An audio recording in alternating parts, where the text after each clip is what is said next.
since they met in Sao Paulo for Six Invitational 2024. Now we fly to Riyadh in Saudi Arabia, and we're here to kick off the first match of the main stage on Skyscraper. Starting off with an old classic, but maybe a double heart breach, double wall deny situation here, keeping it default. Now, Skyscraper, of course, incredibly difficult on the attacking side, vividly much heavy favorite on defense.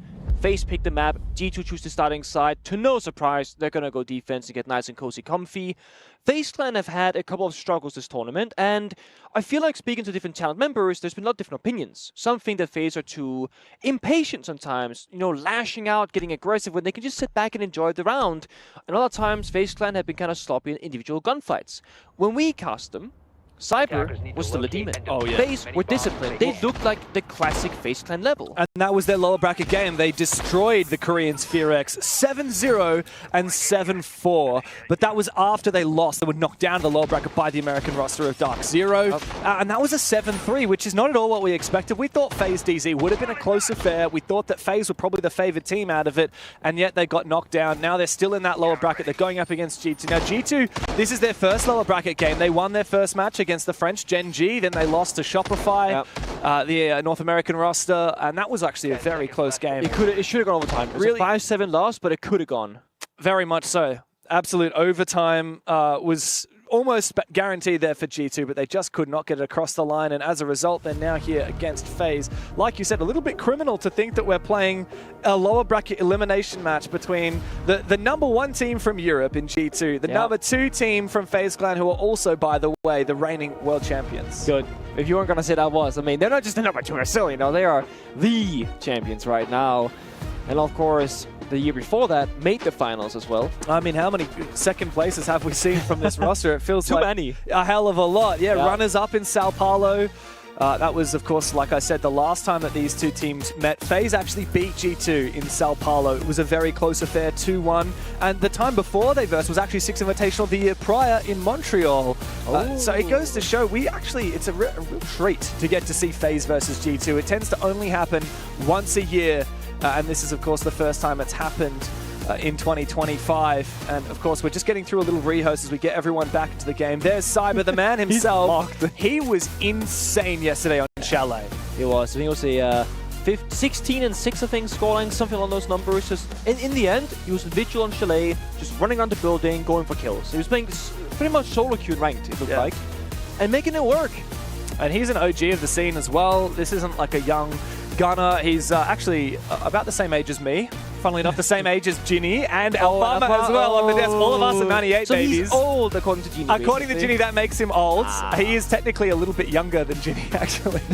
But he's been in the scene for a hell of a long time. He's been on FaZe since 2021, and his debut was all the way back in 2016 in year one for a team called Nox Gaming way back in the day. He bounced around a couple of those OG Brazilian rosters, your BRK, Immortals, MIBR, before he landed on FaZe. And since then, I mean, he's been a major champion in Sweden. He's been a runner-up in Berlin at the Six Invitational in Sao Paulo, and of course a world champion for the first time this year. And man, to think that he still has got it just like he was the young gunner 4 years ago, it's a real testament to the kind of generational talent that we see. Oh, certainly.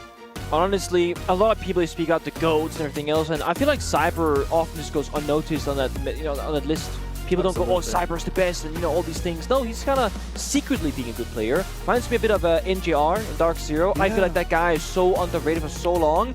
He is like the pillar of that team in all the iterations in my mind. Individually, such a good player. And when we did the photo, that was me, the past, retired, Chaiko, the present, eliminated, and then Stumpin, the king, has to prove the future, of course. A lot of people are like, where are the Brazilians in this? Yeah. And unfortunately, it feels very separated in seats between like the English and non-English players. But there are so many good individual Brazilian players and teams, we could make a whole list of their own, honestly. Very much so, but also something that comes to mind for me, Brazil is known for its aggressive play style, but I feel like they're actually, while having a lot of very strong star players, Brazil tends to have its success derived from the fact that its teams work so well as a unit. Yeah. That's the difference between what happens in Brazil. You look at G2 and you're like, well, this is 5 of the best players in Europe, or in Loira and Alamal's case, from Brazil. And then on the flip side, you look at a roster like FaZe and you're like, well, damn, they do have a lot of good players. You know, Souls, KDS, Handy, and Vidiking. But you wouldn't say, oh yeah, Vidiking is one of the greatest players ever to come from Brazil. Fair point. No, but as a unit, FaZe, one of the most terrifying rosters to come up against. 100%. And I mean, just speaking about Souls for a second, he is a quote-unquote support player, but this guy is, when he first came to the spot, to the scene, people always said he's like the Brazilian Bride. Yeah. And I hate when we compare players to other players, but it's that clutch factor that when he has to show up, he will do it. If he's breached the wall, he becomes an injury. Souls, I think, has really been the individual player who has really shaped FaZe to be more flexible, because there's no weak link anymore. Old rosters, and FaZe Clan, they're an old school team, right? You always have like a hard support player. Think of, I don't want to name the names actually, but there are players that go like, Are you going to say Goga? Lagoatness. I'm going to say Lagoatness, okay? Yeah, okay. Lagoatness and also Troy Canadian statistically will have a 0-9 game way too often, and you're playing 4v5 with gun skill, but they make up for it in the IGL, leadership, and strat flexibility department. But when you have a team like FaZe Clan, who's top level so consistently, you don't have a 0-9 player. Never. No. It's such a rarity. And a testament to that is the fact that Souls, who you mentioned, he's their smoke player, by the way. He's the guy stuck on that little SMG-11, as you would know too much about. He's the second highest rated player on the roster. In the last 90 days, he's had 144 kills, 114 deaths, so that's a plus 30. Damn. Vidiking is the only negative rated player on that roster. I mean, he's playing your Monty, he's playing your Smoke, your Mute, he's playing your Hard Breach as well. So you can't really blame him for that. We've talked plenty here about FaZe, but of course, let's talk a little bit about G2. Stompin'. We've hyped them up. It's all about stomping, right? But let's not forget as well what happened on the stage. Alamau, a Brazilian himself, known for his trash talk, but he doesn't tend to trash talk quite so hard when he's against his countrymen. No. I mean, he went for the name Judas for a long time. Of course, abandoning Brazil, going to Europe, and going against his fellow countrymen. And trying to make things happen in Europe. Of course, they got the SI victory. And I would say G2 Esports, since the 2022-2023 iteration, very inconsistent. That's been their biggest issue. I hope they stick with this roster. I hope that they can find a formula that works for them. I think when Stumpin first joined, a lot of people myself were like, Stumpin might not solve all of G2's problems, or like fundamentals and communication stuff, because that's not what Stumpin brings. But seemingly, Stumpin has been a very good solution to G2 so far. Yeah, very much so. Of course, Alamau himself claimed that this is going to be the third era of G2. The first, of course, yours, Pengu, back in 2019. The second being 2023 when they won their second invitational. Could it be the third? Let's have a look. For EWC, G2 failed to qualify for EWC last year.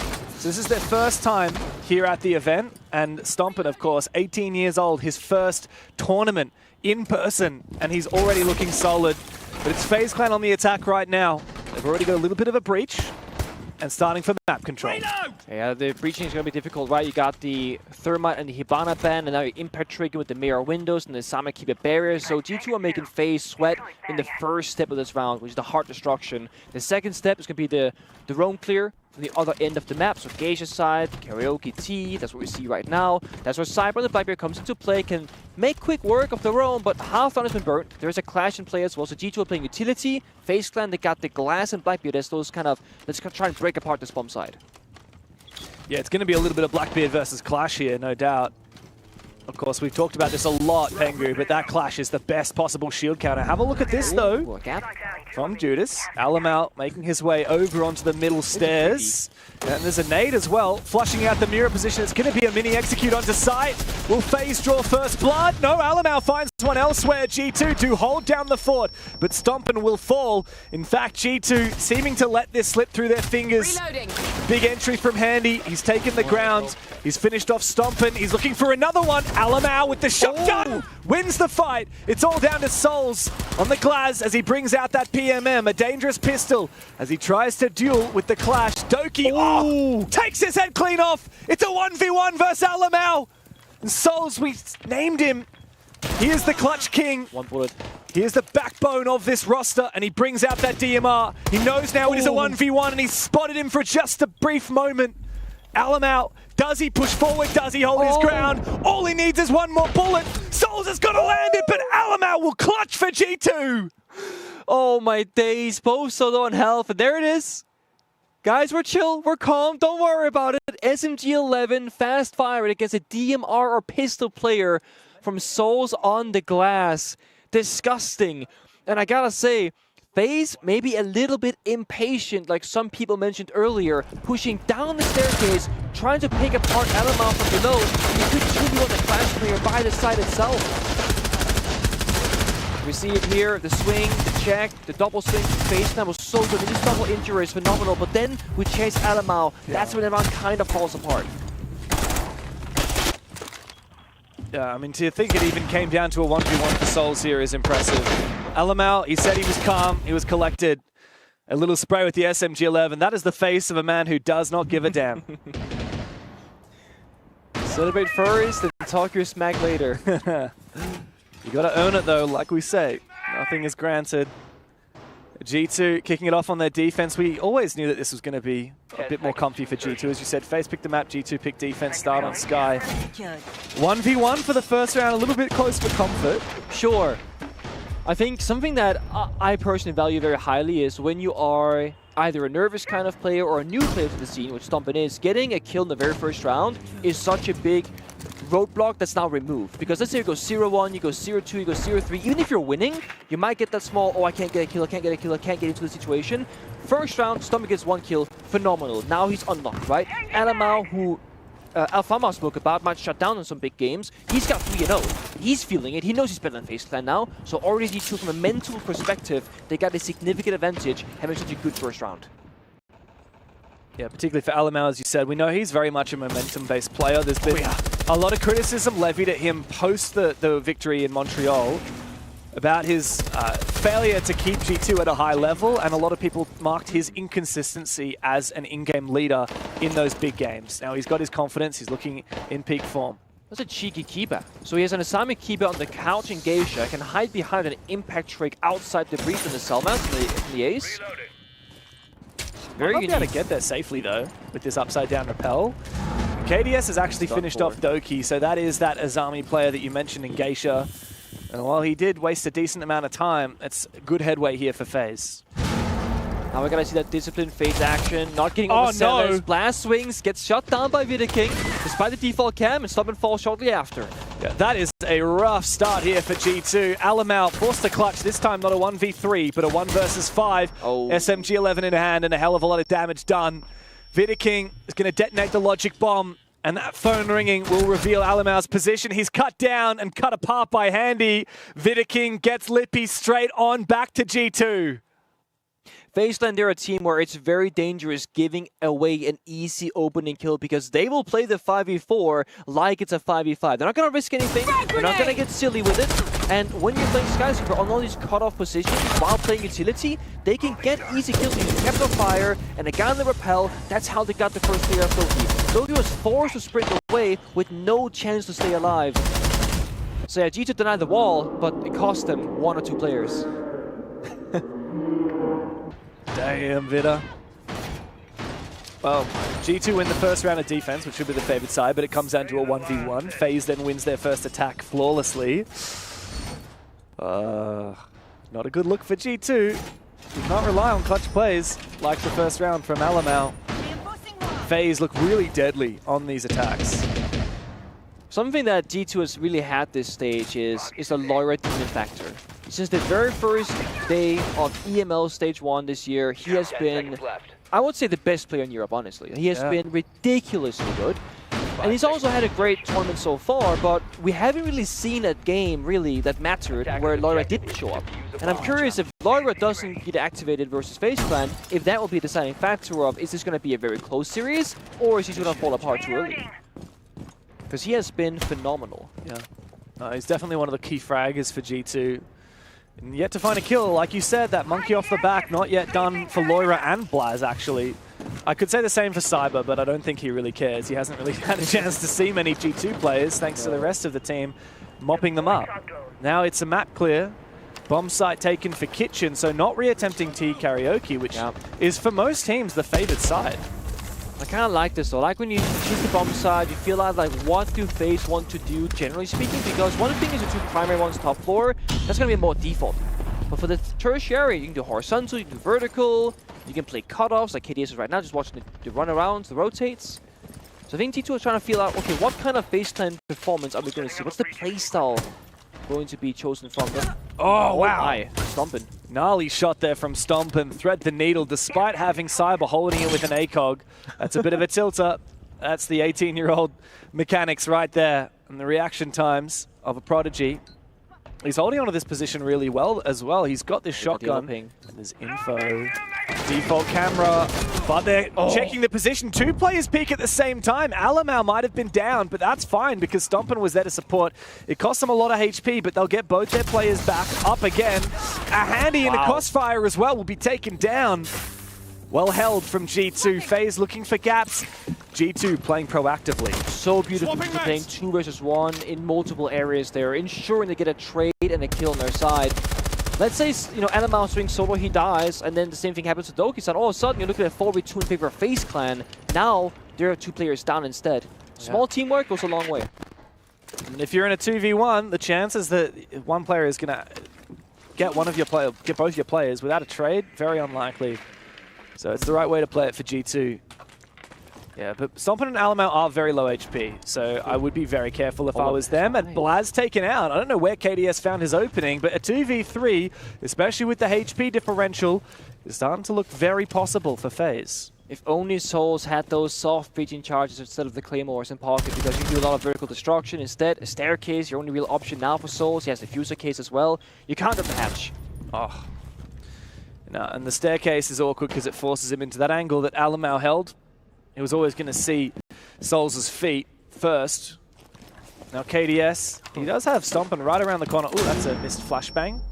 And G2 will know exactly where he is. They can reposition. Alamau coming to help out Stompin.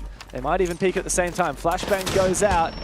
KDS is playing this well. He'll find Stompin, but no time to get everybody else. Oh, a C4 pre-fired around the corner. Doesn't work out. And G2 back into it. It's actually those small fundamentals of peaking 2v1 that I think G2 has been lacking for a very long time. Just simple communication and teamwork in the small moments of the round, saying, hey guys, we got the yellow ping, we know there's an attacker here, what can we do about him? And I think old G2, aka literally 3 months ago, would just take one guy, push him, and then 50-50 coin flip it, right? You win the gunfight or you lose the gunfight. We're seeing them waiting about like 5 seconds or so, get the 2 versus 1, and ensure the highest possible chance of a successful engagement to then further the lead in the round. And it's what creates consistency. The best teams in the world will not take poor gunfights, or try to avoid them as long as possible. G2's been a great team, but they would often take those risks in the past. Yeah, especially in that European Grand Final, EML Grand Final that we saw. I mean, it was all about gap finding. It was all about hero plays. It was all about aggression for G2. Now, that was primarily on their attacking side. The only way that you can kind of interpret that on the defense is by playing proactively, which we did see from them, right? A lot of 2v1s, you know, Stompin and I believe it was Alamau.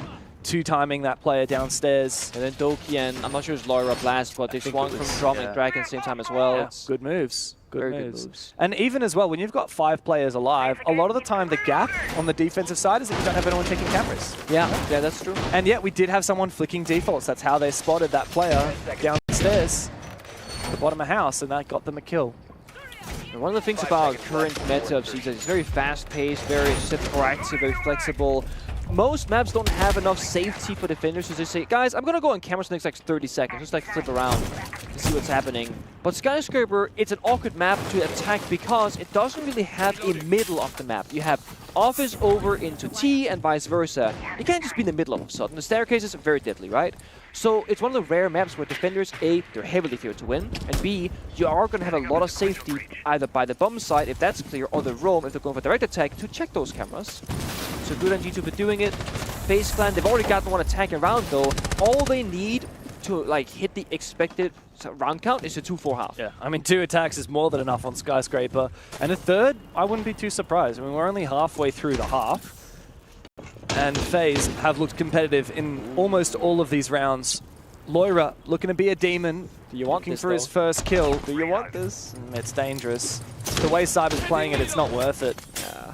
0-3 Laura doesn't peak that. But the 10-0 Laura definitely peaks that. Absolutely. I don't think 0-3 Loira would have a lot of luck either. Now, this bomb site, G2 might have won the past attempt, but it was thanks to Alamau's 1 versus 2, which was kind of a 1v3 really. A slow one for FaZe. I mean, both teams are applying pressure right now. Laura keeps running out, applying some phantom pressure, saying, hey guys, I'm over here, I'm watching you. FaZe Clan, some utility, a block downstairs, with no clear sign of what they want to execute on. They got the Ying, they got the Blitz. There's a Candela, shot 4 pops. The block below has to find some value here. And this is the way that they're trying to take these kills. They're trying to use the Buck and the Ying Candela in combination, but Cyber, he pre-fires Loira down. There are trades, and G2 come out just barely ahead. A 3v2 for defense now, as KDS and Handy have not made their way onto the bomb site, but the Buck still remains below. He takes a hell of a lot of HP away from Doki, does KDS. Handy, no more Candelas remain. KDS finds just one player, or force him into a Handy's position upstairs. That could be an opening, but there's no Candelas in pocket. One flashbang from KDS himself. Again, these staircases, they suck because there's so many crossfires once you get to the tippy top. But you might not have another choice if you're KDS. I mean, it's either staircase or going repel. Yeah, and there's not a lot to be done for the player outside of Handy. Not a lot of good angles. He's actually jumped inside and found a goo mine. Gonna have to pull that out. He's already low HP. A few keeper barriers to try and find refuge behind, but look at the way G2 have peeled on back. They're playing behind the keeper barriers. The ponytail spotted of the Azami. Doki finds one. KDS makes it a 1v2. Blaz still full HP. He's holding this long angle with his DMR as Doki continues to hide, ducking and weaving behind the bomb, behind the keepers. KDS feeling the pressure. He needs to make his way forward, but there's no cover, and Doki will take him down. It's another round for G2. 3-1 is the score. And they stopped the push. What happened there from FaZe was they're doing what we call a split take. They had people, the Buck downstairs, the Ying by bumps out window, then they had two people in the Grim and the Blitz working from Shrine Dragon window, jumping in, trying to go for backstab. So FaZe Clan, all they need is a gap somewhere on the map. They didn't find it because everybody died from G2 holding the right angles. And if I'm not wrong, this might be a tactical timeout. I thought I saw Romalio put his microphone down. Romalio, of course, this is the first time as a coach that he is playing with G2 against his former team. Of course, for 3 years, Romalio was the head coach of FaZe Clan down in Brazil and brought them a bit of success there between 2020 and 2023, including their major championship in Sweden. However, ever since he moved to G2, he has not won a trophy. Now, I don't know which team called this tactical timeout, whether it was Rafadel for FaZe, more likely. Yeah, it was indeed FaZe. We got that confirmation. And there's Romalio, the man himself. I heard a lot of rumors when he got picked up after the Copenhagen Major for G2. I heard that it was the most expensive coach transfer in the history of Rainbow Six. That was the rumor I'd heard. I mean, to be fair, it's not common coaches get bought out in the first place, so that might very well be true, yeah. Usually coaches move when they're free agents, when the contract is up. Get kicked. When you get kicked, actually probably the most likely time. But no, Romalio was highly sought after, and at the time regarded as one of the best coaches in the game. Of course, FaZe, during 2020 to 2023, while they didn't raise many trophies, aside from obviously that major in Sweden, they were very much feared. Like, FaZe have been a team that have always been, top 4 at pretty much every event that they've attended. Whereas G2, they get a championship and then they go missing for 6 months. That's maybe 12. or 12 months. And that's the difference between these teams, right? The consistency has always been there for FaZe. Yeah, G2 high highs and low lows. FaZe not always there, showing up. And that's why it was such a big deal that for the first time, they finally won a Six Invitational in Boston this year. It's about damn time. Still waiting for the Liquid Major, though. Oh, God. Maybe one day. Maybe not. Yeah. Oh, for FaZe Clan, though, while they have finally got that hammer that they've been searching for about 7 years, there's a big difference between being one-times world champions and building a legacy to be remembered. Now, that's something G2 have already done twice, and that's something that FaZe cannot claim. Handy bring out the Zero here. It's a very uncharacteristic operator, especially on Skyscraper of all maps. Normally we see it maybe on a map like Chalet or Bank or Border, more open, a lot of gaps to be found, a lot of fast-paced action. For Sky, I mean, it's great to deal with utility, whether it be the Moot Jammers, the Gristle Mice from the Ella, the My Discs, good information, flank watch, etc. But it also shows us that this might be a very slow-paced round for FaZe Clan, changing the pace from being, hey, let's do a fast split take with the Blitz, to go, hey, let's play information, let's play flank box, let's play utility, just step by step, slowly work the map and try and get to a bomb site execute. which is a good move until G2 plays to delay time by shooting drones and falling back. Maybe finding a C4 with this pre-rip that we've got from Alamau. I also think this works a bit of a phase because they banned the clash, so they know that that big obstacle isn't there to stop them when you do a nice and slow take, so time is going to be more on their side. G2 banned the Monty, which we know Vidiking loves to bring out, but hasn't really been necessary in Skyscraper yet. But it would have been a great crutch operator if things didn't really start going their way. It is still going to be very difficult for FaZe to clear this position in drum, though. But the nades might help out for Vidiking. There's no catch, except for the Wamai discs, actually. And now Akiba barrier just to slow him down even further. Alamau still has his C4 pre-ripped. The nade goes out, the C4 still being ripped. Oh my God. And they do finally erupt on Stompin', but the two FaZe players have already gone too deep to be vulnerable to that C4. And FaZe find their kills. Alamau finally gets handy back and Doki joins the fray. Ooh. But FaZe are still in control and G2 are scattered. FaZe erupt onto the bomb site and leave Alamau all alone once again in a 1v3. He can't even find the first one. FaZe with another round. The second attack needed. And my God, they are on fire here on Skyscraper. It's a beautiful setup there. I think a lot of people, they say FaZe, you know, they're like a European Brazilian team because they got the slow, methodical, step-by-step action, very European-esque, but they got the Brazilian explosiveness. Right there, they took almost 2 full minutes. 1:03, that's when they hit the timer, right? They go, guys, I'm gonna nade, we're gonna push it 0 into Fracken style from Handy and just explode on the bomb side. They did not slow down the second Blackbeard entered that drop area of the map. Goes straight into Geisha, finds Doki, dies, but they get bomb site control. And again, FaZe, they're applying so much pressure in different positions. As long as one attacker finds the gap, that's enough. Even there as well, notice in the replays, a lot of those 1v1s won by FaZe came down to winning 50-50 fights. Sure. For example, that player on the T door, like whoever it was, I think it was the Nomad because he had the AK, you know, he gets swung first by the player in T, flicks to the angle, wins that fight. Same with the player who went downstairs and saw the guy hang up on toaster or whatever you call it, you know, that, sure. That little bit where you can kind of drop down in the middle of the map, that balcony. Yeah. Some people call that toaster because you can drop down like a piece of bread. Interesting. He like flicked up. He wasn't expecting the Eller up there. Flicked up. 1 is 1v1.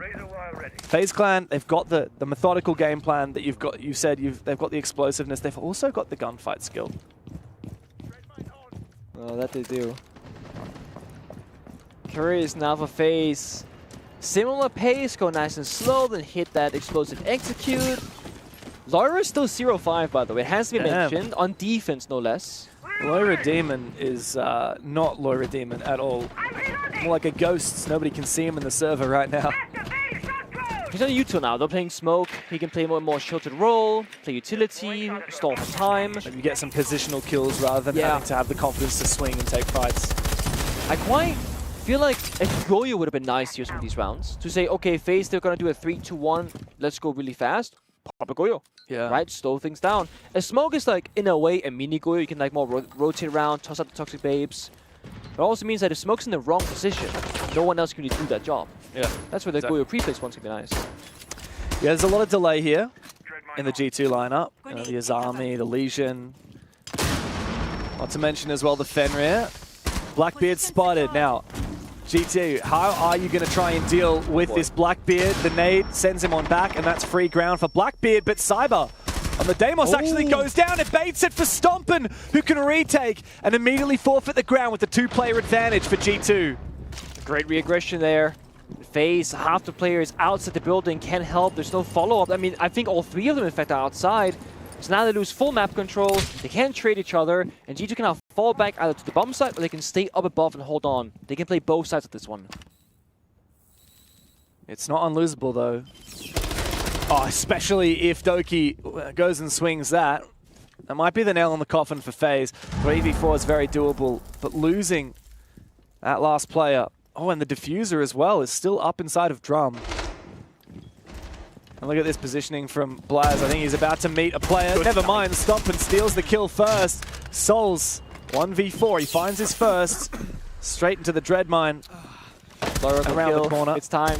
With that first one, bud. This is Lyra's moment. On. No, he's going to gas it up. Further delay the timer. 30 seconds to play with. A nice Nitro cell from Doki. G2 just need to play their positions as Souls goes hunting for 1v1s. Loira has repositioned as well. This is a good play from him, but it's well played on the other side. Blaz steals the kill before Loira can get off the donut. And G2 recompose. By the end of it, it's a good half, a 4-2 split for defense. Yeah. Another 3 versus 1 there for G2, ensuring good crossfire, good trade game, not throwing away what could have been a guaranteed round victory into, oh boys, we're throwing, right? So I love seeing that this spin once more. Expected to see result 2-4 half. Now it comes down to, can G2 show up on the attack? The most difficult thing in Skyscraper is going to be the attack inside. And I feel like it's also one of the exciting things because there are many ways to do it. Some teams are super slow, some are super fast, some do direct attacks, some do the split attacks. You have infinite possibilities, but there's no easy option. It's all difficult all the way throughout. I want to see LMA, I want to see G2 do something that's going to catch FaZe by surprise, or at the very least, just scream confidence from G2.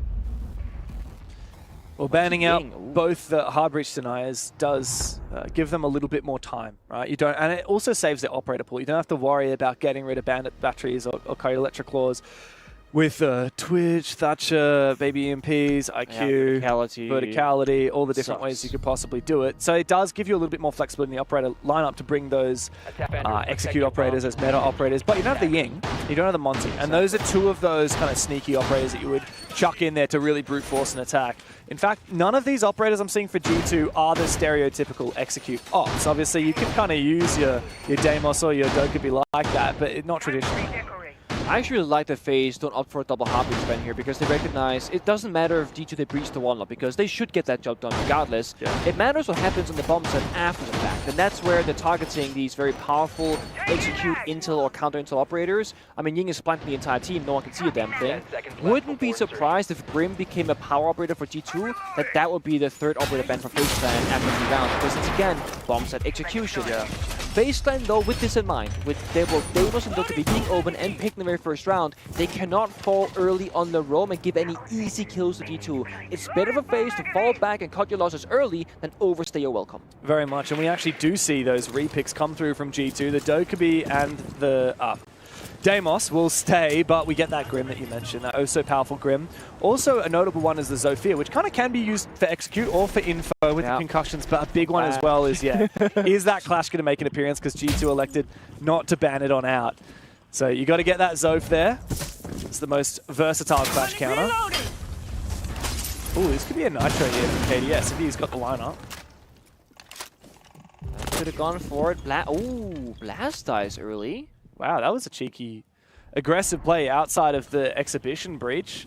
Blaz was left all alone, no more Zofia. Meanwhile, the Deimos has also been finished off camera on the other side of the map. I don't know exactly where that went, perhaps on the back balcony? Yeah, most likely. Backstairs. I mean, they're lacking presence inside the building. You see FaZe are just holding one angle, Geisha breach, Geisha window. Yeah. No one was setting up seemingly to actually go for a full clear, unless if that was where we saw Doki die, perhaps, or maybe he entered down below.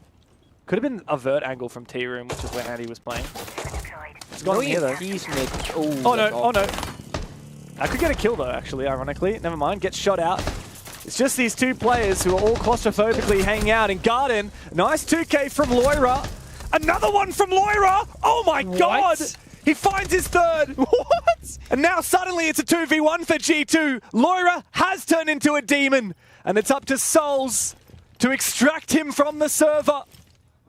Alamau and Loira need to put their heads together and figure out how they're going to get in. Diffuser is cold on the ground. They need to go recollect it. As the Grimsby's set on out. Souls, how are you going to play this? The patience. Droning slowly right now. We see it come from Geisha into Drum. Element droning for intel. They just know, hey, we got to figure out where our Souls is because if he hides in the corner, that'll be the end of us. So they're going to wait. We see it now to the right-hand side here of Soul screens inside of Dragon statue. Haven't found him just yet, but once they do, they got to make the decision. Do we walk in? Do we go for kill? Do we try and snake around for a flank? It's a reposition. He's not shooting the drone as well. They should know. They're watching it. Just holding the position. Now they will definitely know an impact at Loira's behind. Alamau now chasing him down. It's an awkward crossfire. Alamau about to swing him. Loira, somebody call the Exorcist because he has truly become a demon here. G2 needed him and he comes up with a 4K to steal a round that should never have been theirs. He's so back. Defense Loira didn't do anything. Wasn't needed. First on attack, we need a hero. Who can step up to this challenge right now? Jumps in, gets the first, flicks the right, left again, gets the third. It's ridiculous. And I gotta say here, FaZe Clan, it was going pretty darn well until there's no crossfire on the jump in. The mirror swings after the second teammate dies. That should be a 3-2-1 that swing together, but they have a 2-second delay, and Loira gets individual gunfights, and he is monstrous in those. I'd given up on G2 that round straight up. No, it should have been over. It 100% should have been over. They lost the round and then they clutched it. And I mean, this is the thing. At the end of the day, Siege, we can say crossfire, communication, strats, operators, whatever.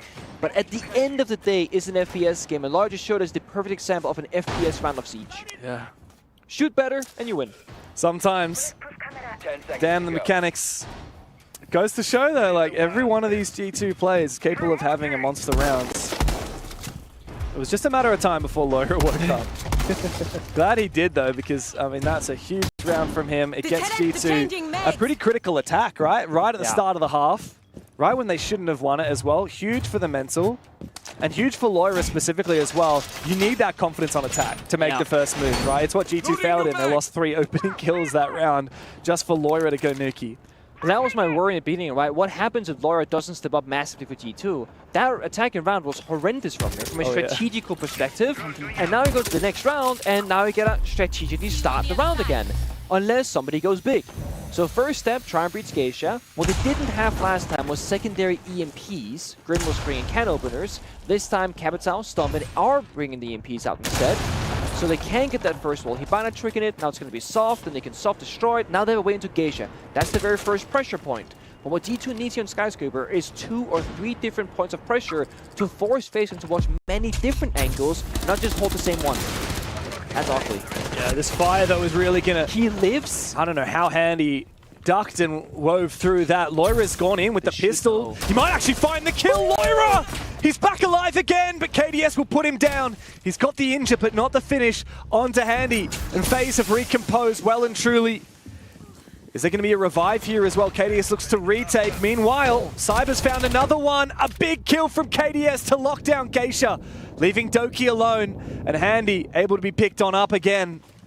1v4 now, Cyber spots him. And that's the reply we needed from the Brazilians. You see it right there. First of all, the elements were so well positioned for any of the backsteps, the flanks, the injured power-ins toward Geisha. The second one is, there was so much focus on FaZe to retake Geisha control, and that's what I mean on Skyscraper. If you have pressure as the attackers from 2, 3, 4 different positions, and the defenders are heavy focus in one area, there should be a backstep somewhere. There was no backstep in G2. It was all Geisha focus, they got hard countered, and then the backstep glass, very late, Banshee, there's an Ela mine, they retake Geisha, round it over. Again, Doki-san, another backstep, last player alive.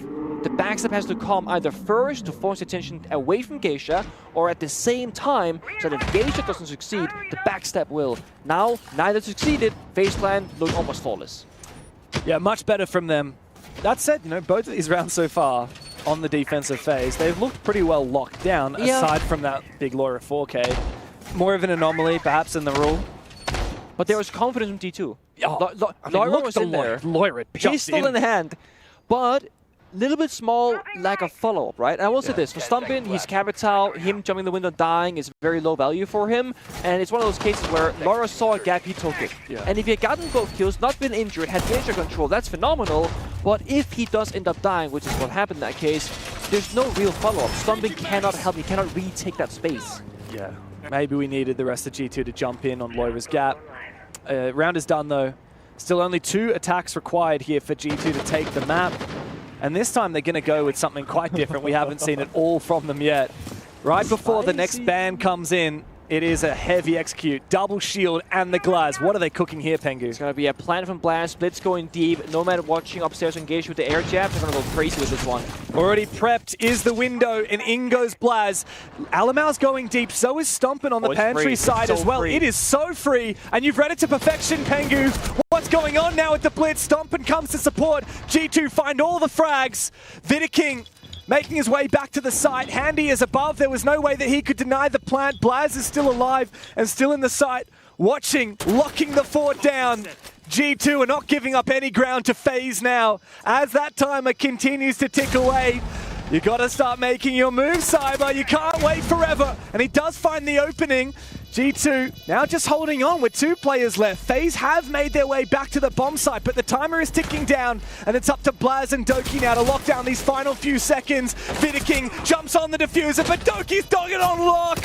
There's nothing to be done for Vidiking. Blaz is staring him down. The round is won for G2. Woo!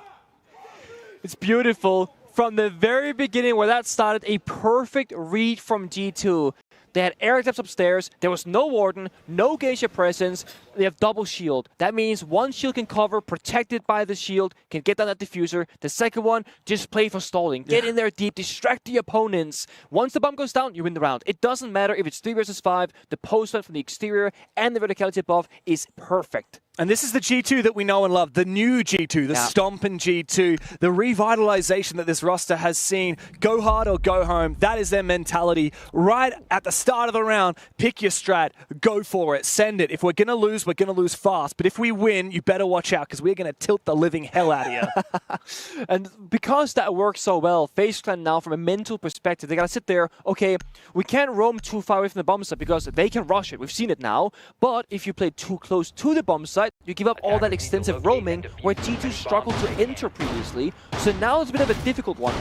Arbiter bans have come out. FaZe Clan went for an ace ban, which is one of those, okay, it has been a big choice for G2 to get that first hit done. But what we saw from them was the Hibana trick last round, or the round before the rush. Feels a bit like a nothing ban, to be honest. It feels a bit like a nothing ban to me as well, where G2 go, well, we want to go fast, let's give it a Fenrir, the most annoying trap Arbiter to deal with, and now they can keep going fast. And when you're up 6-3, they're going to have the confidence to say, guys, we can throw a round or 2. It doesn't matter to us. All we need is one of the next 3 crazy rounds to work out, one clutch, one good round, then we take the map. I mean, G2 have put their hands on the table right now by getting rid of that Fenrir. They're like, they're showing it. You liked our rushes, you like our aggression, expect more of that. You can bring as many traps as you want. We're not going to try and take you by surprise. We're just trying to actually brute force our way into the map. And after what happened last round, I'm sure FaZe would have loved to take their tactical timeout, but he couldn't. Rapidel had already used it. And so FaZe now, they have to use the time that it took to have those bans to get their heads back into the game and get ready for whatever G2 are going to throw at them. But at the moment, it's FaZe sowing Nitro cells out into spawn. Loria takes a bit of damage, but nothing as of yet. The Finker to heal them back up again. What are they cooking here with the Finker and Blitz? Gotta go fast, gotta go aggressive. Shut off the door, jump on in again. Take that space. Impact comes out though, denies the push for now. Oh no, he lives. Somehow he lives, but just barely. Shot through the wall, all the way over from Dragon. As we see the Rayora need to deploy another one of those gates to barricade up that door and remove the crossfire from FaZe, but KDS decides to just swing it. Look at how aggressively the mirror is getting. Alamau low HP still, he tries to fight back, but FaZe have maintained control. Stompin might find his first, but he's been bloodied, and as have G2. This aggressive take has fallen flat here. 3v4. And the wind has left their sails. A very clear vision though in FaZe Clan that the Banshee and when they jump in, impact grenades on the player and jump to destroy the Aura door so that the perfect counters fall that exact push from G2. And I think maybe like 5 seconds too slow. It was very much like, okay guys, we're gonna get the Aura, shoot the DMR, now use the gadget. It was very orchestrated. It wasn't like a wow surprise factor kind of push. Oh yeah, and like one impact grenade and okay, now we have to sit here and wait for the Rayora to get more gadgets. Jump out the window to win the window, Blitz almost dies. Almost, yeah. It's not over yet though. We still got 3 players alive, Stompin, oh sorry, Loira rather, full HP still. He's shown us before what he can do on the attack inside. Alamau saying, guys, hit the reset button, let's fish for a second, we got 60 seconds. If we find one, we're back to even numbers. We can leverage the shield player then of Alamau to then get more information and keep pushing for an advantage. Yep, time to roll up your trousers, sit down on the jetty and go fishing, look for kills. Okay. G2 making their way forward. This is a lot of ground taken by Loira. Ooh, I don't think he knows. Oh, he's got the read, but KDS has got the shots. Loira's put down 2 more for G2. 35 seconds as they continue just baiting, looking for something. FaZe are not giving them any chances. I mean, this is all you can do. Emma finds Vidiking elsewhere. But again, Blitz, low HP, all alone. Stompin, now he's injured now actually. Shut down immediately. Yeah. Nothing in it for Stompin as poor Alamau is trying to get rid of that Banshee. Not able to do so. Gonna have to take some fights now with the P12. Not a weapon you want to be taking fights with, and KDS locks it on down. Big round from the Mirror, holding the fort from Drum. And a very needed one for FaZe Clan, staving off match point. Couple more of those, and we might just see OT. Yeah, and I really want to praise FaZe Clan's operator lineup there. They had the really good answers. So they're playing the Mirror because the biggest counter Mirror is going to be the ace charges. Usually Hibana X Kairos is very awkward for that. They're forcing you into awkward positions. So the Mirror is great for the wall deny of the reinforced walls. The Melusi is a great substitute to the Fenrir being banned out to stop any of those aggressive plays. And you pick up the Warden because, hey, smokes and flashbangs are annoying, and they had Blitz previously, and they play Glass. So FaZe Clan playing the exact right operators to be ready for any sort of fancy push from G2. Well, here we go, Romalia. What have you got cooking for us in that tactical timeout? Raphael's taken his, and now G2 say, well, we've got this 6-3 lead. We've got 3 match points. Let's just cook something up. All you need is to just make one great plan right now. One pocket strat for the next round. That's all we need. If I'm G2 right now, I'm the Romalo, I'm saying, guys, okay, there's going to be this bomb site and this bomb site coming up. So let's just prepare what we want to do for each one, and just one of them has to work, and then we can just go next map. And we don't... Sorry? We can keep playing aggressive if we want, Yeah, right? It doesn't matter if it doesn't work. 100%. I actually think it's been the best looking G2 on the attack so far. It's been the aggression.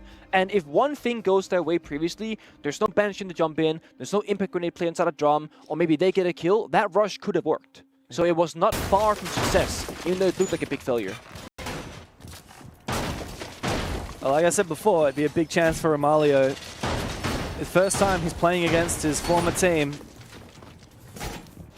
And is it really the first time? Yeah, well, like I said. I know you said it, but like it doesn't feel right. He joined after Copenhagen. Ooh, wait. Let me double check this. So he joined in 2023. Oh no, it would be the second time actually. I was gonna say there's no. They did play in Sao Paulo in that BO3, so it'd be the second time. Let me double check my stat on that because I'm pretty sure. Yeah, so it'd be the first win he gets over his former team. Oh, okay, that's something. Because in SI, in Sao Paulo, FaZe did beat G2. Should be a big moment for Romalio. He knows these players, and even, of course, Rafadel, FaZe's coach, because they work together as support staff for FaZe. Yeah, they can both be proud of where they are and how they got there. They've been grinding for a while. A lot of X-Kairos on the wall, without there we go, without the impact grenade, I was going to say. Not the Hibana trick, however, just a lot of X-Kairos in a straight line. That's a good breach, though. It's a good way in. G2 got stuck in this exact position before, but look at that. Elsewhere, good entry. Yeah, there is a reply, though, and Cyber is looking to try and escape. He might just succeed. There's a lot of info for Lory. He actually had 4 different players unlocked for him to scan with the Deimos. And Cyber is able to get away with his life, though not much of it left. I think about 10 HP remaining. Only 3 drones from G2 with two drones left with 2 minutes to go. I mean, they are running completely blind in this round, so those could be calls from Stompin. Gotta find good value right now. Otherwise, you will literally be walking in, having to check every single corner with your gun. One of the last drones right there, that 1 drone left now. Wow. I have no doubt FaZe would have been counting those as well, so they'll know full well that G2 are about to get desperate. I don't know how G2 used all their drones so early. Absolutely all of them are gone now. I think a lot got spent in the prep phase to get the red pings for the Deimos trackers. And then afterwards, you gotta get in the building, you lose a couple, and now we're down to 0. There's the first of 2 logic bombs, though, from Stompin. We need to see G2 activate on the back of it. And so straight into Terrace for Loira. Doki coming from the other side. As Souls continues to hold on, but he's actually going to fall on back. Being scanned out by that Deimos, he doesn't want to overstay his welcome. I think this is good. Play time, play corners again. G2 have no real info, and there's not going to be infinite Doki because of Deimos trackers left, so eventually they will run out of intel game. BP spotting their every move right now. By the Geisha rotate, can be cleared because no nades left for Loira. So again, G2, these corners, they seem almost impossible to clear. Sol's going to get scanned again here by Loira. He knows that the mute has gone downstairs, and Stompin can actually go hunting for it. This is so well played by G2. Stompin finds him. That is peak teamwork from G2. And now the numbers advantage as we still reside on match point. There comes the call, 30 seconds. Last bit of intel game. They got to use this right now. They're waiting, though. Waiting for that Deimos tracker to activate once again. Oh, but Doki finds his kill. Blaz will go down, but FaZe just rests now on Cyber. G2 in the 3v1 with 15 seconds left to play. What a long angle from Loira! And before it even starts, G2 put it in the bag. Alamau says, what was that, FaZe? That was the first map going our way. It's 1-0 in the series as G2 takes Skyscraper. A poetic final round of Skyscraper as well. G2 showing discipline, patience, good use of utility, communication, saying, hey, I'm going to track the guy on the staircase, Stompin. He's about halfway down, go kill him. They problem solved it step by step all the way throughout. Nobody started playing solo or individually. Nobody started playing overly stupid aggressively. It was good, solid teamwork all the way through. Finesse from G2. An early lead with that first explosive attack round win, with Loira going absolutely demonic with his 4K. That's what put G2 up 5-2, and then it was just a matter of time. They got it done in regulation, no overtime needed, and now FaZe are well and truly on the ropes. That was FaZe's map pick after all. G2 had the benefit of starting on defense, right? So they're chilling. They get their confidence built up as well. I feel like if you were to flip this and say G2 start attack, that could be a different story because they don't get that confidence to be aggressive as early as possible. Yeah, well, next up we go to Cafe. Another very difficult map to attack. Another very explosive, execute-heavy map. And G2 are looking primed and ready. This is peak G2 again, ready to forge themselves a third era here at EWC at their debut at this massive tournament. FaZe standing on the other side, just waiting, fighting for their lives. Oh boy. All right. We are going to break that down on the analyst desk. So what did you guys think of that game? You know what? Thank you so much for asking. I thought that game was absolutely incredible. G2 find themselves in the lead in this best of 3 on FaZe's map pick nonetheless. We had a lot of questions when it came to how competitive this best of 3 is going to be, and if G2 has a say in it, not very. I mean, that was the thing we talked about, right? FaZe picking this into G2, and we saw G2 play it yesterday. We were hoping that FaZe had seen something that they could abuse, something that they could play against G2 on that map. But G2 definitely did have the upper hand in this one. Their teamwork, we complimented them on it so many times during the EML stage with Elamau as a new, or back as the IGL, and it really shows off once again. I'm always scared when I see a big team pick Skyscraper. It's the most defender-sided map in the meta. You know if you pick it, your opponent is going to start in defense. And it all starts in defense with a really good play from G2. But what matters is the attacks. What did we see that we did not see from FaZe when they were attacking? G2 abused demos, they abused the green, they abused the blitz, they got the direct takes, and they abused the immense individual power in their players to overtake FaZe in these attacks. Honestly, incredible to see, and that was FaZe's pick. Yeah, and it wasn't just the individual players that have stepped up. I also really enjoyed, as you highlighted, and something that we've seen in the EML, is the teamwork that we're seeing from G2. Because there were instances where FaZe was thinking it would only be a one-on-one kind of situation, but there was always someone lurking around, and that is something that you want to highlight. Yeah, absolutely. I'm thinking of round 2 or round 3 actually in defense. Let's take a look at real footage, right? Let's take a look at Stompin when he is defending on the side here. So we're gonna see Stompin on the Tier Room Bomb side. He's all the way extended in Expo right now, and he's gonna face 2 players. He's facing Handy on this side and Cyber in a 1v1. Now at this point you're thinking Stompin is stuck in a 1v1, he's the sole extension of G2. Let's take a look at how he's gonna play this. As you can see, he's getting drone right now, and he's gonna take this incredible 1v1 against the Ash with SMG 11. There goes Cyber. Quick tip, one tap, insane skill from Stompin. At this point, you think he's alone? No, he's actually supported by Ella, who's on the cams for him and spots a second player that was cutting him off. He's yellow pinging him so Stompin can take the gunfight, and you're thinking, oh, Stompin is taking that 1v1, that's great. But what actually you're gonna see here is getting support not only from the cam, from Ella, but Alemao came downstairs to help him and take this 2v1. At this point, because he created some space, Ella can then get aggressive, go retake upstairs, impact the wall, and take her own 1v1 and win it in coordination with Doki. This is just one example of the incredible prowess on the side of G2, enabled by, yes, incredible gun skill, but also team play, sheer team play and information gathering. This is the micro team play that we're seeing in G2 right now, enable their aggression, and that's the main difference in why they're taking this map against FaZe.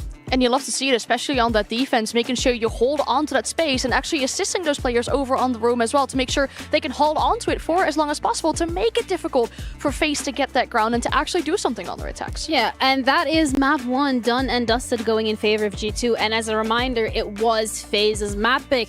Next map is going to be Cafe, and that is G2's pick, who have an incredible history on it. 7-1, if I remember what you said correctly earlier. We're going to be heading over to a break, and we'll be back with Cafe.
I've seen everything, but that man does things I've never seen.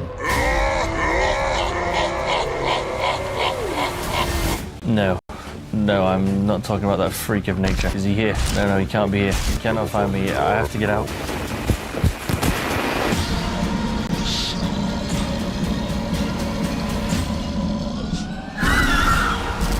Nobody could possibly understand the chronic, sustained cruelty that's going on inside of this man's thoughts.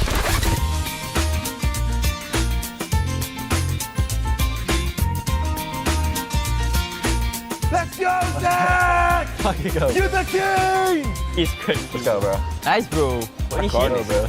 Okay. I love you guys, bro, for real. Yeah, we love you, bro. We love you too, Stompin'. The king has arrived.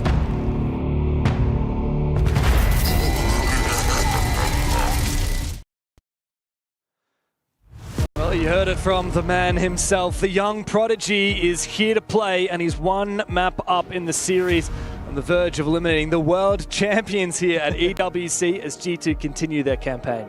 It's kind of crazy how Stummin just kind of shows up. Stummin plays his own game, and just kind of wins. Yeah. Like, you're up against FaZe Clan, you're 18 years old, you just had your first debut stage of Pro League, and it still feels like this kid belongs here. Yeah. Like, right out the gates. Yeah, it feels so right for It doesn't Rainbow make Six. sense, though. It Like, doesn't. It makes so much sense, and yet it doesn't. This guy comes from console, seen out of nowhere, pops off in EML, goes international, and can hang with the big dogs. Can I be honest? What? I had never heard of Stompin before he joined G2. I had never heard about this young prodigy that everybody was talking about until he joined this roster, and then everyone's telling me, haven't you heard? Stompin is the next big thing. He's the next Spoit. He's the next Bolo. He's the next Shaiko. And he's joined G2. I was skeptical at first. I thought, oh, great, G2's picking up another star fragger. I think rightfully so. Yeah, I mean, how many times have we seen G2 just buy the best talent, right? And it not actually generated trophies. And even then, not even G2, but a player gets hyped up massively and then they just kind of fall flat, right? And we've seen it before. I mean, Spoit came into the scene and he won a major on his first season and then never raised a trophy since then. G2, though, I mean, they think this could be the next big moment for them. On the back of this big roster change, they were sent down here by Spoit, actually, funnily enough, by Shopify Rebellion. That's true. And now, one map away from eliminating FaZe Clan. It's G2's map pick, and so FaZe Clan will start on that favored side of defense as they look for a lifeline in this series to keep their EWC hopes and dreams alive. There's a $2 million prize pool here. $1 million for first place, I believe. I'll have to double check. 750, I want to say. It's 750, isn't it? I got Which is, funnily enough, the whole prize pool of a Rainbow Six major. Fun fact right there. So there's a lot of dosh on the line here for these teams, not to mention the trophy, which is pretty bloody impressive, if you ask me. I love the way that the EWC trophy system, the teams contribute their keys to unlock the trophy. I'm a big fan of FaZe once again, the Arbiter Band selection, right? The Blitz, the Ying.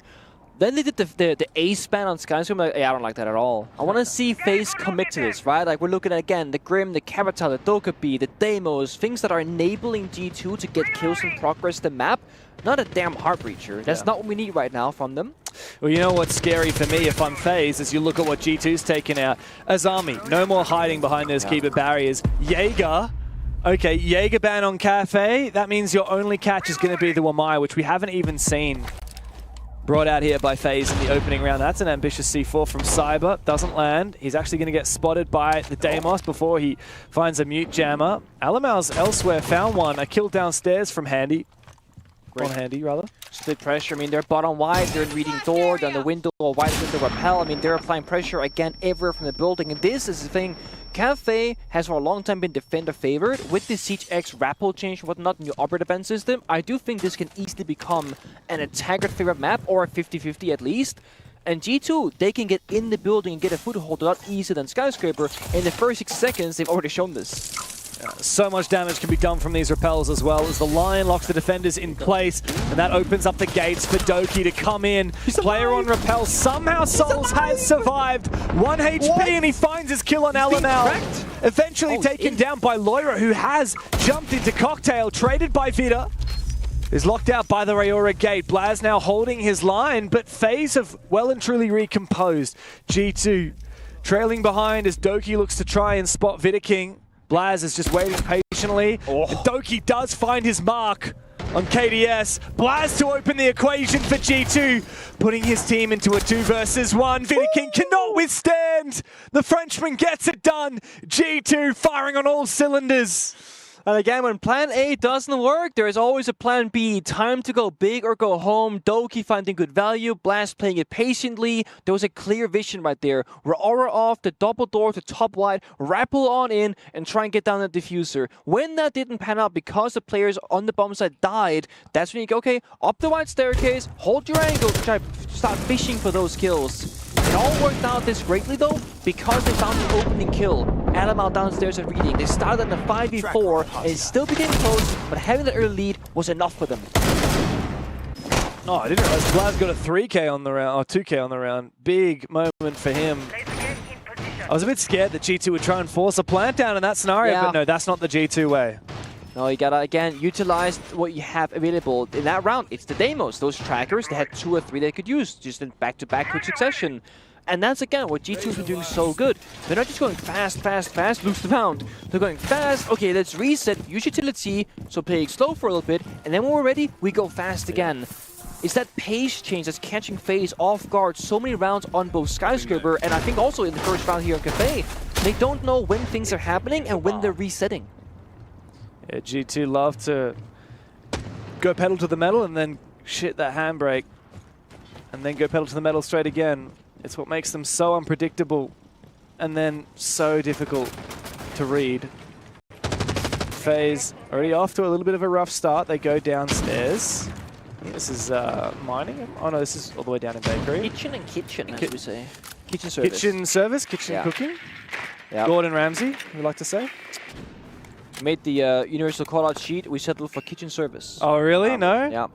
You don't use the Gordon Ramsay call-out? We used to have Gordon and Ramsay. There's like different areas of bombs that I was like, we always messed it up. It's like rice and pasta. Like you always mess up which one is which one. Yeah. But yeah.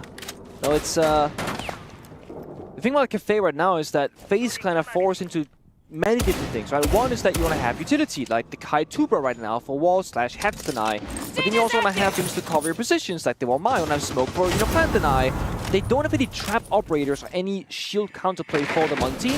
So I think G2 right now, they're using a lot of those in different phase for information, saying, what do they have that we can just straight up counter? Like, they don't have the right tools for this. Yeah. And I think the Monty, the Vert, the Execute is genius because, yeah, there are C4s, which can't really reach most of the areas for the plant positions.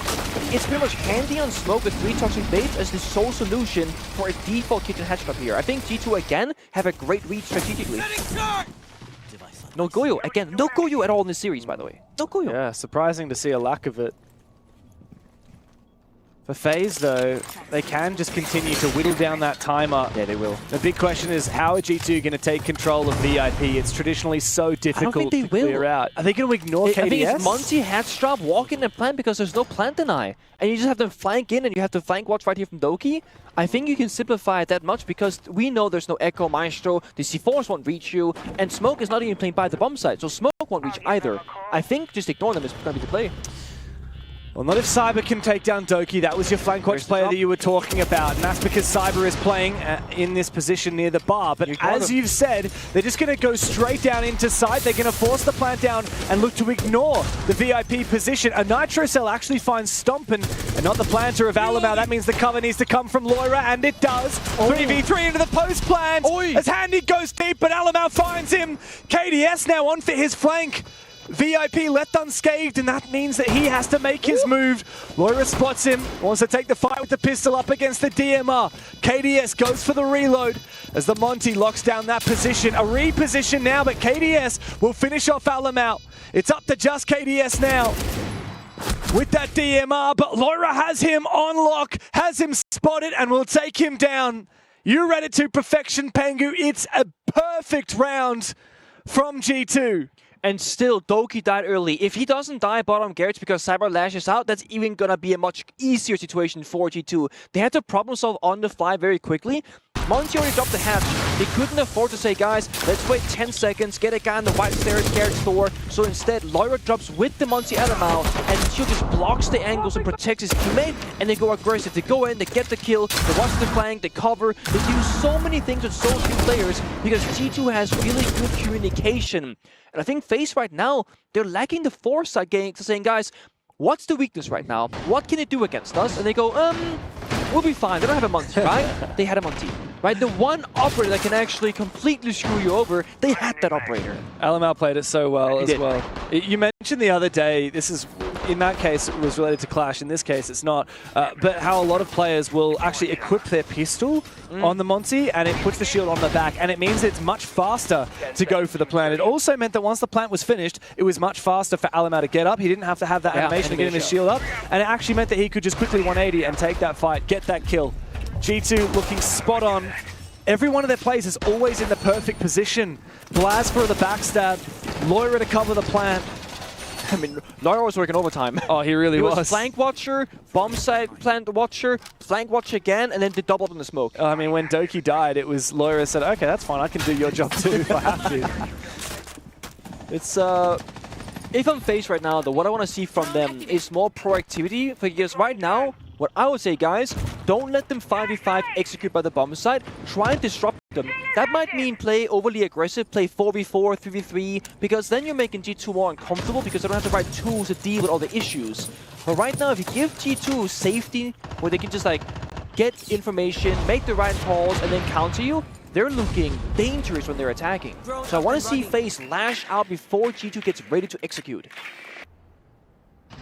It's all about the timing of when you try and look for those gaps, when you play that proactive defense. We saw it from G2 on Skyscraper, and now it's FaZe that have to exemplify it. Playing in this position on Cocktail for Souls previously, he was flushed out vertically. KDS has got the bathroom on lock. I don't know why Alamau went for that peak, solo and dry, but it didn't pan out. Neither has anything for G2. Everyone seemingly falling. Stompin', the last one alive? What is going on? He's on rappel. He's isolated. He doesn't even have that diffuser. FaZe have already won this round. That's a bummer. If you're Stompin', that is, right? A slow bleed out here. Gonna go in through a door. And, I mean, at this point, you just play for content, right? Get the clip, get the kill. Feel good in the server. Nothing to lose to Stompin' right now. Nothing to lose at all. I mean, he's about to die. There's a player right next to him. Hang on a second. Find one. And he completely whiffs it. Oh my god! Winnable! Stop. Stompin'. No diffuser still. 1v4 now, down to a 1v2. Alamau's active in the chat. And Stompin' suddenly realizes this is truly doable. He needs to get that diffuser back again. Cyber and Souls have got to calm down. Stompin', make your way back over. 45 seconds. He's a slow operator, though. They don't know he doesn't have diffuser. I don't think he has to pick it up. Just ignore it, play for kills. This is risky. This is ballsy from Stompin'. As FaZe try and play their crossfire, he's trying to bait out the swing, and he does, but he doesn't win the fight. And Cyber locks in what could have been a very precarious round for FaZe. It's one of those things where this might not matter a lot because, oh, he gets 2 exit frags, he just still lose the round. But think if you're FaZe clan, oh, 4v1 easy round. Also, oh, whoa, not easy at all. Even when G2 out, they're still in it. And this right here was a rat play from FaZe clan saying, okay, let's play off pace. They think we're playing passive. I'm going to be in the corner below the hatch, by the way. Completely exposed, no coverage. It worked out. FaZe finally lashing out first, not waiting for G2 to make the first punch. And now, the bans come through, and it is the Deimos. It's also the Fenrir, which we saw banned by G2 on the first map. No surprises there. They want to play aggressively. They don't want to have to worry about those Dread Mines slowing down their executes or their pushes, that aggression that they love. But FaZe have immediately taken their tactical timeout. I think that's good. I think right now there are some things that are like strategically, okay, guys, with these bans, what does that mean? Secondly, fundamentally, what do we need to do? Is this going to be a passive couple of rounds, an aggressive couple of rounds? Is it a communication issue? Is it, like, proactivity? Because there are some clear issues for FaZe that they tried to fix in Skyscraper that hasn't really been fixed yet here on Cafe. And now that you have the full scope of the first half with operator bans, you got to make the exact right calls now going forward and get, I think for FaZe Clan, get a comfortable couple of rounds to not go down mentally on the side swap. Because, I mean, they're defending and it's not looking all that comfortable. Yeah. And I love the bans on both teams, by the way. Fenrir, Deimos, I think both teams did what they should do in this case. No more ace ban like on Skyscraper. No, you're right. I think FaZe are finally getting a little bit of a better read, but they're standing on rocky ground because G2 already have their 2 attacks on Cafe. A third one feels pretty imminent. Yeah. FaZe had to play quite well. Like you said, they had to play quite proactively on that last defense round. Guarantee that win. And even then, because Stompin's a gunner, it got close. G2 are sitting pretty at the moment. And you know what the danger is of FaZe Clan taking their tactical timeout on defense? It gives the space for Rafadel, or rather for Romalio and the boys to cook. Yeah, those 2 names are very similar. I used to always get them confused. Romalio, G2's coach, Rafadel's FaZe's coach. Yeah. But Romalio and Alamau and the boys have had a chance to cook up the perfect execute for this round. 5 seconds remaining. FaZe Clan, they're gonna pick up what I'm gonna say good guns here. Doc being brought out, right? That's Mira a gunner. has a good vector, a DMR from Souls and the Aruni, Warden for the smoke, the flashbangs, etc. that they're expecting. And I think FaZe actually has a really good read again on the right operator selection. Now it comes down to the crossfires and the communications and guys, where are the gaps? What do we gotta watch? where are we vulnerable right now? And for G2's side, we gotta look at how they utilize the information from LMR and the Munty to lead the team around, and then the capital fire from Blast on how they can isolate those cornered players from FaZe Clan. And that's where Doc comes into play, because Doc can heal through capital fire and stay alive. So a lot of counterplay here. Yeah, they've definitely read each other well. But I think what we're going to see from G2 is measure twice, cut once. Yes. They're going to work for a while, figure out, okay, where are these players? What info have we got? They're not necessarily trying to bait for an early kill, not going fishing. But once they figure out, okay, this is the gap, we're going to send out the fire. We're going to send in the Monty. And that's where the Monty is so scared to leave open, because LMR can now play this operator every attack round if he wants to and just get that safety net going. Hey, I'm in the middle of piano. This isn't normally possible because you're Monty. It is possible. Full info on where the mirror windows are, if they're swinging, if there's got piano or not, and it's simplifying the attack immediately. And there's no wall deny, there's no mute, no better, no kaid. There's a dock instead. And in this specific instance, they didn't want a dock because these mirror windows, they're gone immediately. There's not much point in that dock when you're staring at a Monty, right? The value of him is the ACOG on that MP5. You wanted that mute to try and protect that mirror window, but it's gone. And G2 have already made significant headway in this round as the Hibana X Kairos continues to detonate and expose these defenders. That's the first step done, but the follow-up has to be the G2. The awkward thing for me now is that Blast, who has the smoke in it, or the smoke arrows and Capitals on the other side of the building, he can't help his teammates pick apart Bathroom and Freezer. So Oh, it is on fire though. There's push up White Hall maybe perhaps instead. Yeah, this is going to open the gates for G2 to start storming down White Hallway. They aren't yet. Vidiking actually, he's downstairs. Blaz is waiting. I think he might have heard that player. Meanwhile, Doki has found the opening kill. Cyber goes down. Aggression from Vidiking.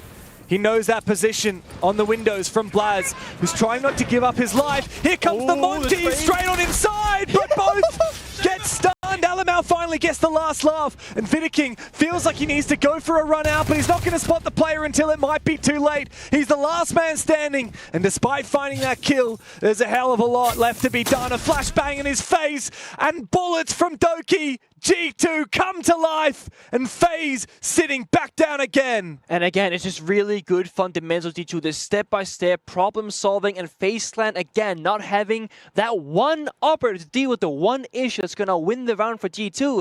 If they have any sort of real wall deny, they can deny the Skyros from Loira. Those mirrors, they stay intact. Munzy can just walk in for free in the same way. And even if Munzy could walk in, his teammates couldn't.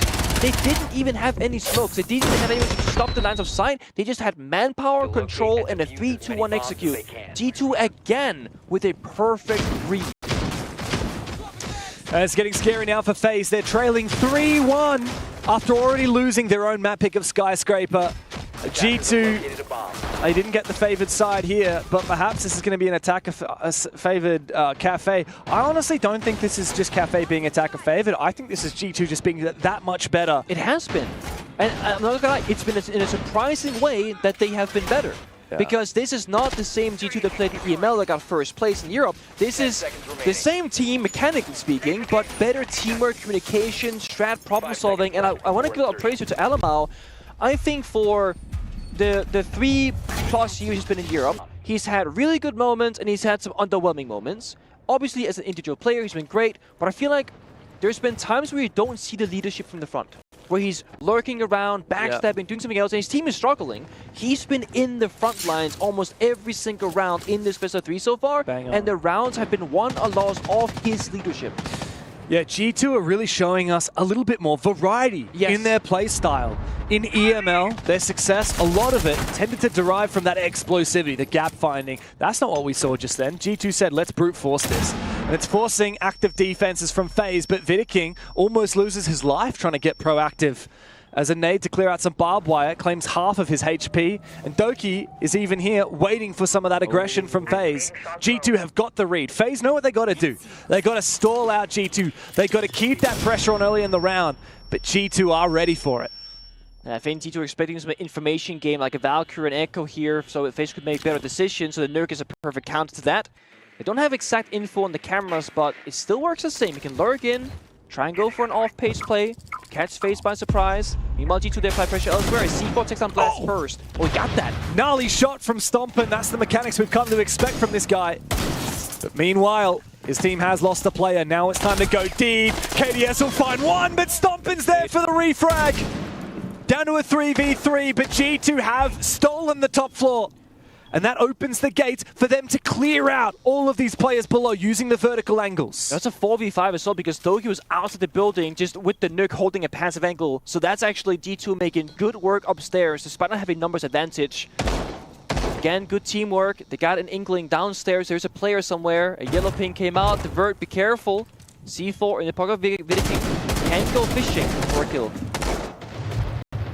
What are they hunting for here, G2? Oh, hello! There he is. Doki's just walked straight into the middle of the site! He's found the opening for G2, and now FaZe are left reeling. Cyber expecting the player, two of them swinging him at the same time. Handy needs to clutch up, but Stomper puts him in the dirt! G2, a fourth round of attack on Cafe. They are well and truly in the driver's seat on Cafe. FaZe are gone from the server. Wrong read from FaZe once more. Off-pay Doki nuke works out. And also FaZe missing some critical shots. I mean, in that 1 versus 2, he barely hit a single bullet. That's so uncharacteristic from the players of FaZe Clan. This out here is just Doki being better. He's just better. Double swing, again, great discipline. But then the whiff and a half comes through, and G2 will lock it down. Nice and easy. G2, they're so unpredictable. Yeah. In the previous round, not that one, but the one before that, they're brute forcing with Monty, with Capital. They're holding windows. In that round, they're hard clearing, and then they're just saying, Doki, go kill. Yeah. Go run in there. Walk in with that nook. They're not expecting it. I mean, I nearly cacked my pants watching that from the defensive player's perspective. Scary. You just see that terrifying nook swinging you, taking you down. G2, my God, have they shown up here on Cafe. Not to mention on Skyscraper, where they won reasonably handily. Yet, I really think a lot of these rounds comes down to operator selection. I think FaZe is just getting the worst end of it. So 2 rounds ago, when they were playing the mirror windows and there was a Monty from G2, they walk in, there's no wall deny. Last time that we just saw in the reading defense, they had kite tricked all the walls in piano, but no mirror windows. They're not playing in piano, they're not playing bathroom, they're not playing freezer. They give up almost everything for free. It feels like FaZe Clan are trying to spread themselves either too thin, playing 5 very different strat kind of operators, or they're not synergizing the right operators together in the right round. G2 always have what seems like a really easy way forward. Now, they're making it look easier than it is, because they're really good, right, for G2, but I do think FaZe could do a lot more in their setups before the round even starts to make it more difficult for them. And they're making FaZe scared. Vidiking almost went and walked past that pillar's doorway, but he was terrified that he was getting baited by that Twitch drone. Eventually, he does get rid of that shock drone. And G2, again, it's the first phase of the round. They're just going to sit back. They're going to drone things out. They're going to investigate the situation, figure out, okay, where are these gaps? Or are we going to brute force an angle? I think they're expecting a cheeky, aggressive play right now. They're just holding angles. FaZe, they tried it about 3 rounds ago. There they step forward. Source now on his beat. Is the thing, after Doki makes those aggressive plays with the Nook, it's forcing FaZe to get proactive, to get suspicious, thinking G2's always coming for us. So it baits the Brazilians into overpeaking. G2 are now capitalizing that. Damage with the guns. This is a good position from Handy. Trigger discipline, he takes him down. Another nade kill. That's 2 for 2 from Doki on that gridlock, but Alamau is in the site. He does get down to a nitro cell. He might be finished off shortly. Handy in an awkward spot. Whiffs the shots. Wrong gun. I don't think Alamau is going to be savable here for G2. This could be a big nitro cell, but no, doesn't do the damage it's needed.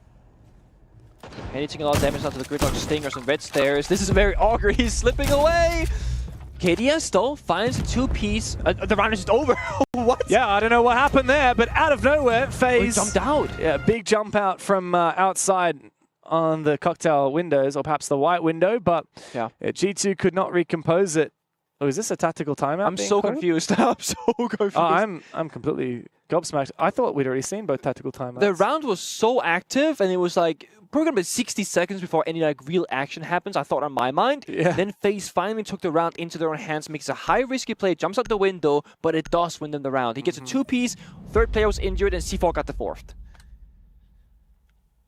And so we move into the second half, 4-2 split in favor of G2. FaZe starting to redeem themselves a little bit. Sami? It is a tactical timeout, we can see as well. Sami.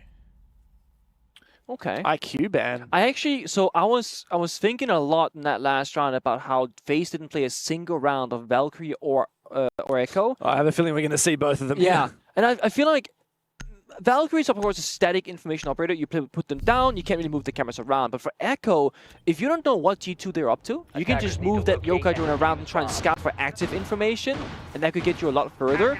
So I like this from G2, going with a pocket ban, saying, hey, we're the king of Monty, you can stabilize the round, that's fine. Enjoy playing other shields if you want to, because playing any other shield operator than the Monty on Cafe is quite challenging. When you got the IQ band, of course, you can brute force information into operators and make FaZe slow down the round to get punished for being too fast. So I actually got this wrong. I didn't know that the coaches can actually talk during the operator ban phase. It wasn't a tactical timeout. The coaches are just allowed to talk. This is like, I think we're still working that out Siege X, because some events, well, there's only been 2 technically. It's true. The second CGX event I think ever. in Reload, at one point in the tournament, I think that was the same case, but I don't know if that's stayed the entire way through. Yeah, we're still figuring it out. Yeah, we're still figuring it out. And I say we as in me and you. Like, I mean, obviously the tournament staff have decided this is the way to play it, and it's really cool. It essentially means you get a free tactical timeout. Or there'll be a short one, but yeah. A very short one. It's like 20 seconds. Yeah, and at the same time, you need to be deciding what you're going to ban, so you can't necessarily spend a lot of it listening to the coach's greatest strats and plans. Like this in FaZe, they can force this a bit, right? They got the fuse shield, they do soft destruction if they take the roam clear above, then go for a plant with the cover of the shield itself. Glance, execute, C4 attempt to stomp it, doesn't find much, but it's applying pressure and slowing down FaZe. And I think they've read the situation. They know there's a ram, they might have hurt the fuse shield, it's gonna be a full map clear. G2 is sticking around on the first floor for as long as possible, because they know they can leverage time on their side, because they're playing the Goyo, the first Goyo in this best of 3. Yeah. Yeah, quite a combo. Goyo and Smoke. Not to mention that if it's a late round and you've got a player dead, you've got that Valkyrie. There's a lot of extra info available for G2 to assist with the remaining players' playmaking. Logic Bomb. Loira has already hung up his phone, so he makes his way upstairs. Very early, like no one's in the building from FaZe, really. It's essentially a retake. They just dropped the red stairs, Dokkaebi Call goes out, and G2 still has full presence on the first floor, and I don't think FaZe have any idea. Second call comes alive, but do you want to spin it now for execute, right? That's a tough challenge. Oh, Andy is so close to finding a player here, just around the corner. He walks straight into the crossfire, and Stompin spots him, takes him down. Loira to support with a double kill from the same spray! That's massive for G2. The FaZe clan sent begging for a round. It's flawless from G2. Another one in the bag, and they are inching closer towards knocking the world champions out of EWC. It's ridiculous again. It looks so effortless, and I think it comes down to, again, FaZe not really doing the right things in the server. They have all the right operators for a full map clear, top-down attack, and yet they're in the first floor. They kind of skipped top floor, didn't do any vertical construction, used the Dokkaebi Call so early in the round, they had one guy inside the building. That's disgusting timing, by the way, the double kill. 3K for Loira. You mentioned that Goyo, you mentioned that they needed it. Perhaps it wasn't the util, perhaps it was just the vector in Loira's hands required for G2. 3 rounds ahead now. FaZe, we need you to turn up right now. Skyscraper just wasn't good enough, and this is even worse. Is this really how FaZe Clan go out without even pushing it to a map 3? G2 have made them not look like stuff of World Championships. G2 are hungry. I can't believe this is an elimination game so early on into the tournament between these two behemoth of a teams. I would love if this was a bit like they play each other now, the loser still stays in. They have like a rematch in like the semifinals or grand finals. I mean, it's too late. Like who learned the most. But this is it, this elimination match. I mean, both of these teams have already lost to North American greats. True. Now one must eliminate the other. G2. They've got their grasp on it. The game is firmly in their hands. It's up to FaZe now to wrench it back again. Look at G2's lineup here. This is 5 operators, okay, maybe not the most, 4 operators that synergize very well together. They have a shield and piano, they have Jaeger Romai for any sort of like soft destruction deny, and they have Runegate as well. Good weaponry, long line of sight, ACOG scopes. Then Dokkaebi's like a +1, he can roam around, got a C4 downstairs, he's playing Mousy, he's chilling. This is G2 saying, guys, there's a clear vision. When we saw FaZe on defense, there's like 2 or 3 operators that are like, what are they supposed to do? They're playing so much like Sentry, the recruit operator on defense, where it's like, yeah, you get 2 secondary pieces of utility, but what's the strat gonna be? Yeah. I like that vision from FaZe. Well, the Deimos is once again a central feature here of these rounds, but it's gonna fail. Not sure exactly how it failed. There's no mute jammer on the board. It just said no. G2 is still holding on to their positions. What is that? Oh, what the hell am I watching, Doki? A little bit of an embarrassment there. He probably should have found that, but not a lot of bullets in the Roni. And he's going to laugh himself. He went for the knife with no ammo. KDS, an early kill gifted to him as FaZe prepare for this attack. If only he had longer arms, could have been the saving play, but... If only he was a little bit taller. Doki playing Mossy, I mean, it's one of those, you know, cosplay situations. Oh, they're going to go for it. This is the entry from FaZe. Worrying about these players in Piano that they are still not dealt with. Stompin holding his line. FaZe, big shot from Stompin.